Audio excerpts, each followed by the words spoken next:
I discovered Rocky Horror Picture Show in college. I was a freshman at Indiana University in Bloomington, Indiana, and one of my friends was like, they were talking about Rocky Horror Picture Show, and I was like, what's that? They were like, you don't know Rocky Horror Picture Show, you must watch Rocky Horror Picture Show. And so we watched it in the dorms, and I was just sort of like, I was transfixed. I was like, what is this? This is amazing. The songs and this Frankenfurter character just really spoke to me, particularly at that time in my life. I was sort of in a gender non-conforming space. I had a shaved head. I was starting to wear makeup and dresses to school every day. I wore false eyelashes every day in ballet class. I was in ballet class with these lashes like that were crazy. And a lot of people didn't realize they were fake eyelashes. They thought I had just these really long lashes. And I saw this movie and I was like, this is me. And the song Don't Dream It Be, it became a personal mantra for me.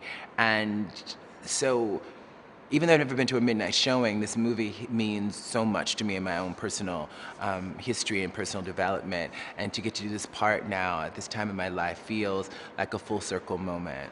I was in 5th grade, so I must have been like 10 years old. I don't know if I really understood it per se. I think still sometimes when I watch it, I'm like, what is going on? In like the best way possible, because it's such an kind of out there artistic avant-garde film.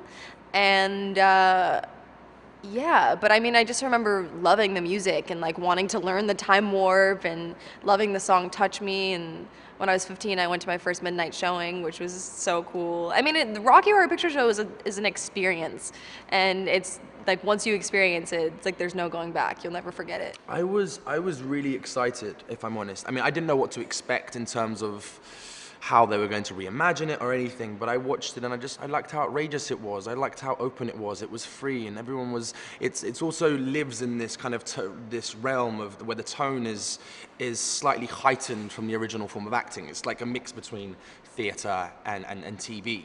So the style in which you play is kind of slightly over-exaggerated, and that's fun, and Kenny's just made it a playground for us to just explore and just find the best bits and refine it, and it's just been really fun. I didn't watch the film as a kid, but I grew up right around the corner from the Waverly Theater in New York City, in Greenwich Village, and so I used to see it. I remember, I think probably my first memory was one of sort of like a combination of intrigue and terror, which I think is probably appropriate, it makes sense, but seeing Tim Curry dressed that way, when you're like 6 years old, I don't know, you don't quite know what's going on. Yeah, so I think it was probably a bit of a blend of those two things, but I think that's what makes it so exciting. When I was a little girl, the local Blockbuster Video, how about that's a blast from the past. Remember when you used to go to a store to rent movies and they were VHSs?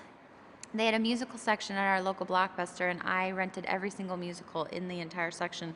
And when I got to the Rocky Horror Picture Show, I was probably about 2nd grade, my mom knew that we needed popcorn and newspapers to watch it. We really didn't know where they went in, but we had them. And I knew even when I was a little girl that there was something very special and creative about the piece, and most of all, the theme was to be who you are and to be yourself. And I think that is kind of the most important theme that also shines through in our version in 2016. What's up, guys? I'm Giuliana Rancic, and you're watching the Live from the Red Carpet YouTube channel. Subscribe today, then be sure to check out our other Live from the Red Carpet videos right here.